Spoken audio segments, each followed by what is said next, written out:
பயணிகள் அனைவருக்கும் இலவசமாக உணவு வழங்கப்படும் ஒரே ரயில். ஆச்சரியங்களும் பல வியப்புகளும் நிறைந்திருக்கும் நம் நாட்டில் ஒரே ஒரு ரயிலில் பயணிக்கும் அனைத்து பயணிகளுக்கும் இலவச உணவு பரிமாறப்படுகிறது என்பது ஒன்றாக உள்ளது. ஒரு சமூக மக்களின் தன்னார்வலர்களால் இந்த மாநிலத்துக்குள் வரும் ரயிலில் பயணிக்கும் அனைவருக்கும் சுத்தமான முறையில் தயாரிக்கப்படும் நல்ல சத்தான காய்கறியை கொண்ட உணவு வழங்கப்படுகிறது. அந்த ரயில்தான் சக்கந்த் விரைவு ரயில்.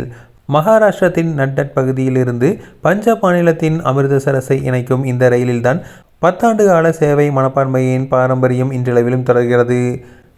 சீக்கிய மதத்தினர் மிக முக்கிய வழிபாட்டு தலங்களாக ஹசூர் சாஹிப் மற்றும் பொற்கோயிலை இணைக்கும் வகையில் சுமார் 2000 கிலோமீட்டர் தொலைவுக்கு இயக்கப்படுகிறது.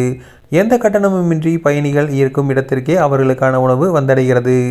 இந்த உணவை வழங்குவது ரயில்வே அல்ல, ஒரு சமூக மக்களின் தன்னார்வலர்களால் இயங்கும் அமைப்பு. குருத்வாரா மற்றும் தன்னார்வ அமைப்புகளால் உணவு தயாரிக்கப்படுகிறது. ரயில் நிலையங்கள் அல்லது அருகிலுள்ள குருத்வாராக்களில் மிகப்பெரிய அளவில் உணவு தயாரிக்கப்பட்டு பெட்டிகளில் அடைக்கப்பட்டு ரயில் நிலையங்கள் நிற்கும் போது உணவு வழங்கப்படுகிறது. நட்டட், போபால், புதுடெல்லி போன்ற மிகப்பெரிய ரயில் நிலையங்களில் தன்னார்வலர்கள் ரயிலுக்குள் ஏறி பயணிகளுக்கு உணவுகளை வழங்குவார்கள். அதில் கிச்சடி, பருப்பு ரொட்டி, காய்கறிகள் என சீரான உணவு இருக்கும். ஒவ்வொரு நாள் உணவு மெனுவும் அந்த நாளுக்கு பருவத்துக்கும் மேற்பர் வடிவமைக்கப்படுகிறது.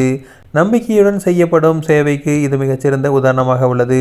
அது மட்டுமல்ல, ரயிலின் அனைத்து பெட்டிகளும் பயணிக்கும் பயணிகளுக்கும் எந்தவித மத இன வேறுபாடின்றி உணவு வழங்கப்படுகிறது. உணவு பரிமாறப்படும் போது ரயிலில் பயணிக்கும் அனைவரும் ஒன்றாக இணைந்து உணவருந்துகின்றனர். இது இவர்களுக்குள் ஒருமித மகிழ்ச்சியையும் ஒற்றுமையும் அதிகரிக்கிறது. இந்தியாவிலேயே பயணிகளுக்கு உணவு இலவசமாக வழங்கப்படும் ஒரே ரயிலாக சச்கந்த் ரயில் அமைந்துள்ளது.